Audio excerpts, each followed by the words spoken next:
Hello and welcome to this edition of Bayou Time. I'm your host, Keith Whiteside, licensed clinical social worker with Charitable and Home Care. Very glad you're joining us. However you may be joining us, we appreciate it. And I got to tell you, when the clock turns to the first of the year, I start thinking about the events that are coming up that we can do, share in, and start talking about Relay for Life. It's one of those really exciting times, especially in our community, as we celebrate all those who have had cancer, raising money for cancer awareness, and there's lots going on, and the people on our panel are going to tell us more about it. First, we have Jason Bergeron, the event chair last year and this year. Yes, Jason, welcome back. Glad that you're here. Appreciate it. Sitting next to him, Ms. Lori Watts. Lori, thank you for joining us. Of course, American Cancer Society Associate Director of Development, right? Thank you for having me, yes. You got it. Glad you're here. Sitting next to her, Ms. Ann Bates with American Cancer Society staff partner, among other things. Absolutely. Thank you so much for having us. Absolutely. Sitting next to them, rounding out our wonderful panel, Ms. Bernadette Mobile. Bernadette, thanks for joining us. Thanks for having us. All right. Cancer survivor and telling us a little bit about cancer awareness. So thanks for doing that. So, Jason, it's one of those things where I know it happens all year long. I start thinking about it more at the beginning of the year. But let's talk about some of the wonderful things, and I think Lori's going to tell us more about some of the cancer awareness that we do. Yeah, it's something that we do all year round. It's about raising cancer awareness, and some things we'll talk about with our theme is really being about the survivor, and through that process, early detection, family history, all those things. And that's why I feel it's important to share, what to be aware of for January, February. Each month there's something they're featuring, and it's important to make sure you're getting checked out because you can stop it early. Absolutely. Lori, tell us a little bit about some of the things that we've been looking at in January and celebrating and helping people be aware of. Yeah, and thank you, Jason, for mentioning that early detection is really our key to beating cancer, and so that's why we have these Cancer Awareness Month initiatives. In January, Cervical Cancer Awareness Month is the focus, and we have different things that we push out into the community, such as information about the HPV vaccination. HPV is the human papillomavirus. Children can start getting that vaccine between the ages of 9 to 12. We encourage everyone to talk to their physician about those vaccinations to prevent those cancers early. And that's really our biggest tool. And then obviously as people with the cervix, as they get older, the testing between the ages of 25 and 65 years old needs to be done every 5 years for the HPV test and every 3 years for their Pap smear. Okay. And so just one of those things that where as time goes by, we become more and more knowledgeable about what we need to do and those time frames. So I don't want people to think, oh, no, 50 years ago, my doctor said I needed to do it this way. The American Cancer Society is always looking and doing research about what we need to do and maybe some of the things that are becoming an issue, and HPV and cervical cancer are two of those that we need to be aware of. Exactly, and actually currently we have 11 million in research grants, 15 research grants dedicated to cervical cancer specifically. And so it's just one of those things where it's important for people to do that. So from again, give those time frames that people need to get tested every 5 years for the age range. At 25 to 65, anyone with a cervix, 5 years for their 5 years for the HPV test, and every 3 years for their Pap test. And as they're going for their yearly exam to their gynecologist, they are going to be aware of where they are in that timeline. But it's just starting that at the age of 25 and being aware that even into the age of 65, they still need to be getting those tests on the timeline. Very good. Now let's talk a little bit about what February has and what we're looking at right now at this time. So February, actually, on February 4th, it was World Cancer Day. I'm not sure if anyone knew about that here, but American Cancer Society obviously does a lot of work globally. And so there are different initiatives around the country and also around the world.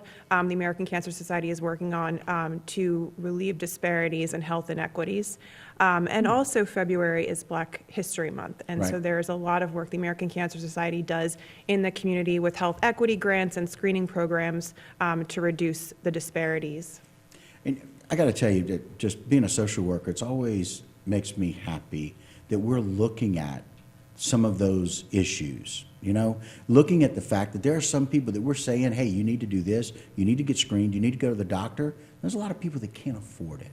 Exactly. And so the monies that get raised, people need to know it's going towards getting everybody screened that needs it, right? Exactly. And in those communities too, people can call our 1-800 number, which is 1-800-227-2345. And they can also visit cancer.org to learn more about the opportunities within their community for screenings, to get to their screenings. And also the American Cancer Society, should someone find themselves under a diagnosis, in order to relieve the burden, the financial burden of getting to and from treatment, the American Cancer Society is able to provide services like rides to treatment. There are grants that are provided to hospital systems that the hospital systems are then able to use to provide vouchers such as Lyft and Uber, or maybe even a gas card. We also have a volunteer program called Road to Recovery, where volunteers can provide rides to patients as well, which reduces their costs, their expenses. Cancer is a very expensive thing, as we all know. Right. So it reduces their burden there. And then also for a loved one who might need to take off of work in order to provide a ride to treatment. So the American Cancer Society is able to assist in that way, as well as places to stay. We have Hope Lodges across the country Right. as well that provide free places to stay for cancer patients. And I know that we've had some situations where we haven't always had all of those services in different areas. We have those services in our area right now. We do, And yeah. that's exciting. It is. Because, It's you know, very sometimes we have these situations where we run out of funding, but we have those now. Let's give out that 1-800 number once again, and the website once again, as we close this part of the program. Great, yeah, so cancer.org, and the 1-800 number is 1-800-227-2345. Jason, let's talk about some of these wonderful things, and it kind of starts with the Survivor Celebration. Yeah, we have a jam-packed few months here coming up before Relay. Right. And it's all opportunities to either give back to survivors and or raise money. And so that starts off with our Survivor Celebration that Bernadette's in charge of, that she does an amazing job with. Right. To get survivors honored and just give them a peace of mind for a little while, you know. Let us take care of some things for you. Right. We got a little addition this year, right? It's kind of this Mardi Gras theme. Right, so we're bringing Crew to Relay to the Survivor Celebration, and with that, we're going to allow survivors to put their name in a bowl or a hat, and with that, we're going to pick a Survivor King and Queen. So it's been a little while since we did Mardi Gras and Relay together, Right. and it just seemed right to bring it back, and you know, maybe down the road we'll do something where we do best float and those kind of things at the Relay Right. event, but we're going to start with honoring a Survivor King and Queen as part of the first annual Crew to Relay. Well, I can tell you how special that is. One of the things that we did for so many years with Camp Bluebird, we always had a king and a queen at Camp Bluebird. And I will tell you, just so very honored to be a part of that and be the MC for a crazy night, which is wonderful because cancer survivors do want to do that. They want to celebrate. Selecting a king and queen has been really special. I'm glad you're adding it this year. But Bernadette, let's talk a little bit about this Survivors Day because it's awesome.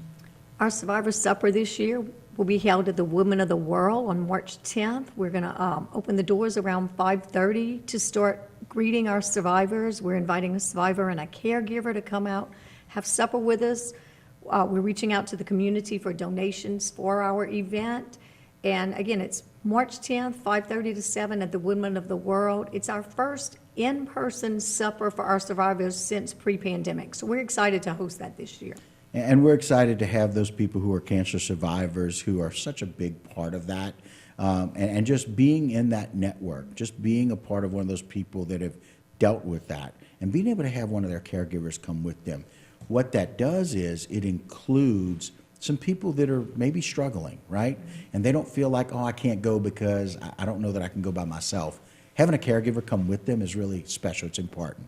So that makes a difference. Yes, it definitely makes a difference, and we want to honor and celebrate those caregivers also because they give up a big part of their lives in order to support that cancer patient, whether it's a friend or a family member. So yes, we definitely want to honor our caregivers.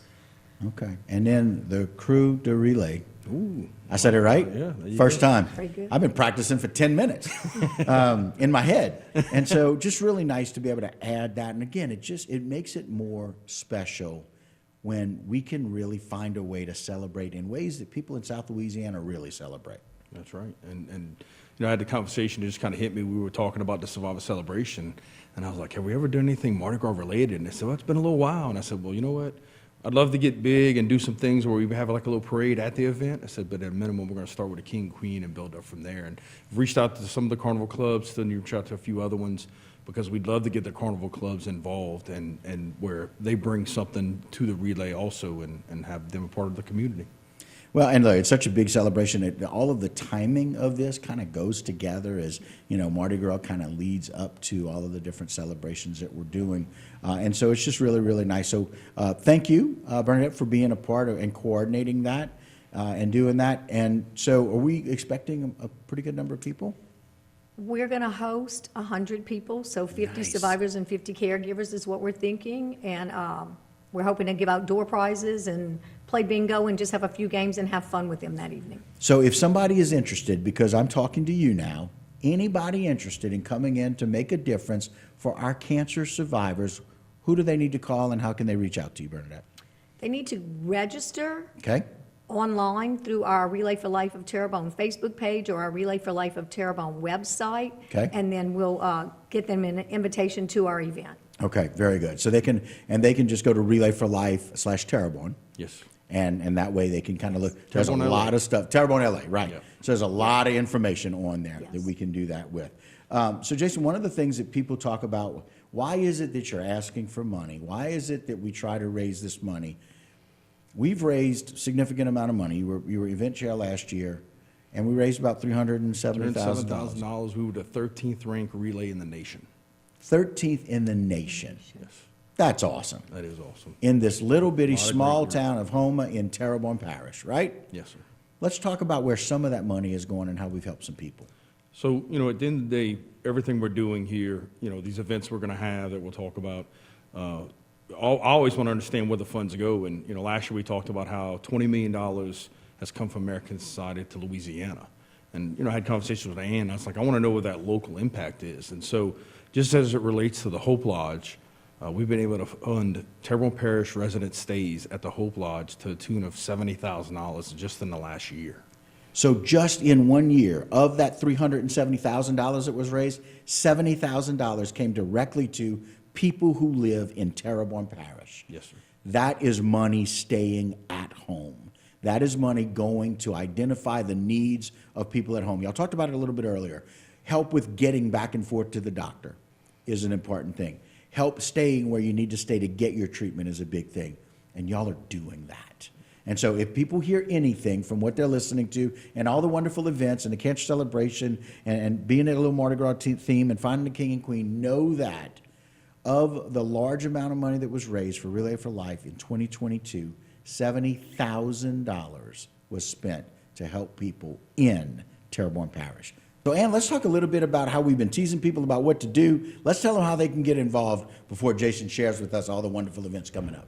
Absolutely. Thank you so much for having us because the event is coming up, but they have more than enough time to sign up. Right. So people can participate as a team, sponsor, as a survivor or Right. a caregiver, and everything that they need to learn how to do that is on our website. So they can find it on our Facebook page for Terrebonne Relay for Life or also relayforlife.org/Terrebonne LA. Or they can show their team spirit and do a fundraiser there virtually. So it's totally up to them how they want to participate. It's definitely not too late to sign up, and we invite them all to come. Yeah, so really good news, and so we appreciate that. So Jason, run through some of the things that people can really look forward to. Y'all have put into place lots of different options to raise some of this huge amount of money that we do every year. Yeah, and part of that is definitely the corporations that get involved. Some of them some people just have teams. Some of the companies get involved. And again, we always talk about how little or as much as you can do. Just selling some shirts and the money you sell from the shirts could be something that you do to raise money. So every little bit counts to get us to where we are. Yeah. Raffle, Nosotros always does a raffle, and you got cancer patients out there selling raffle tickets. People are buying them, Right. and so those kinds of things. So let's talk about some of the big ones. Yeah, so our the event coming up after the Survivor Celebration is going to be a golf tournament. It's the third annual Relay for Life golf tournament. It's going to be held at Ottawa and at Chafalaya. It's March 17th. They're still accepting teams. And we have shared the link on our Facebook page to be able to sign up for a team. But great golf tournament, amazing auction items. The thing I keep telling everybody is they actually had a handmade pirogue. Oh, that's right. Done as an auction item. And they raised a lot of money to help us make sure, that cancer patients and cancer survivors are taken care of. Right. So they do a great job with that event. Yeah. Jim, put that flyer up one more time, and just kind of want you to notice what you can be a part of. Silent auction starts at 7 a.m. First flight tees off at 7:30 a.m. Second flight at 1 p.m. Band starts at 4. Silent auction ends at 6. That's one heck of a day, being able to donate money and raise money for our very important cancer patients. Yes, sir. Yeah. And then, Let's talk about the really fun one, the one that just blew everybody away. I got to tell you, last year was amazing. Let's talk about this lip sync. man, it's something that I dreamed of having at some point as a fundraiser. And when it became part of Relay for Life, I thought this was a great opportunity. So we're doing our second season. Our first event was sold out. Right. Second season's March 31st at Municipal Auditorium. We're now selling sponsorships and tables. If we have spots left over, we'll go to individual tickets, but with it selling out last year, I'd imagine all that's going to go quickly, but we're going to have a live auction, but a bunch of great performances by some local people that we're not going to mention yet. Right. We're going to surprise people, right? I got to give it to the people that did it last year. They set the bar high. Yes, they did. So Ashley, well, they set two bars very high. Right. Musically and financially. Yes. Because I was blown away that one event could do that in its inaugural season. I happened to see, I don't want to mention their name, but one of the Starks today. And I just was able to smile and laugh with him about that as they really got involved, as they lost a family member right before this. And so just really, really special. And so that's how you honor people. Go out and make a difference, and those funds can continue making a difference. And so we appreciate that. But Jay, I want to talk a little bit about, you talk about some of these good ideas. You've got a lot of them, and we appreciate it. Some of them have come to fruition. Let's talk about the theme this year for Relay for Life. So, I learned a lot going through this last year and having, cancer affect me directly through a few people, including my mom. I learned last year that when you get diagnosed, you become a survivor. And I felt that was important to share that this year. And looking at what we've gone through as far as IDA goes and cancer and the battles that we fight every day, it was like just knowing that we're working on this together. And so that's why we laid out that, together we will survive. And so with that, we have a few play on words where we have the survivor logo that has all the different types of cancer in it. We have a little disco theme in there. And so basically it's that at the end of the day, cancer might try to vote you off the island, but you can still stay there and you can still fight. And so with that, we have a lot of opportunities for our booths and our tents to do different events where as far as gaming and disco, but at the end of the day, it is that together as a community, as a group of people, we will survive and fight the battle with cancer. And it's really interesting. There was a social worker that wrote an article about the gift of presence years ago in our local support group. And he quoted that very thing. One of those things that happens, you kind of the disco ball is, at first I was afraid. I was petrified, right? And I kept thinking how I'm going to live my life. The support around people that is here in our area, in our parish, in Terrebonne Parish, being, what was the number? The Terrebonne Parish was the 13th ranked relay in the nation. 13th ranked relay. This year we'll do better than that. That's the goal. That's the challenge. We're going to do challenge. better than that. We need your help to do it. But again, April 22nd, 2023 at 3 o'clock it starts at the Barry People on the Land Civic Center. Again, the theme is that we will be a survivor. You can find a way to dance like Jason. He's the guy all the way on the right. And so together we will survive, and we do it together. And that's the only way we can do it, is by doing that. And so, Bernadette, thank you so very much for everything. Thank you for having us. For working with our survivors, being a survivor, and taking care of what we need to do. And tirelessly, all year long, working with ACS and what you do and the American Cancer Society. We appreciate it very, very much. Thank you for having us. Absolutely. Lori, same thing. Thank you for what you do, how you do it, and being able to bring awareness is so very important. And Jason, the time and energy that you've taken in the meeting after meeting after meeting about making sure that this gets better than it was last year. And again, like lip sync, hard to top, but we're excited about that. So thank you for what you do. I couldn't do it without all the help, everybody that's on stage, our ELT team, the volunteers, the teams, the sponsors. It takes all of us. It really does. And it takes you. So we want you to come out celebrating some of these events. And that will do it for this particular segment of Bayou Time. Don't go anywhere. A lot more local programming right here on HTV.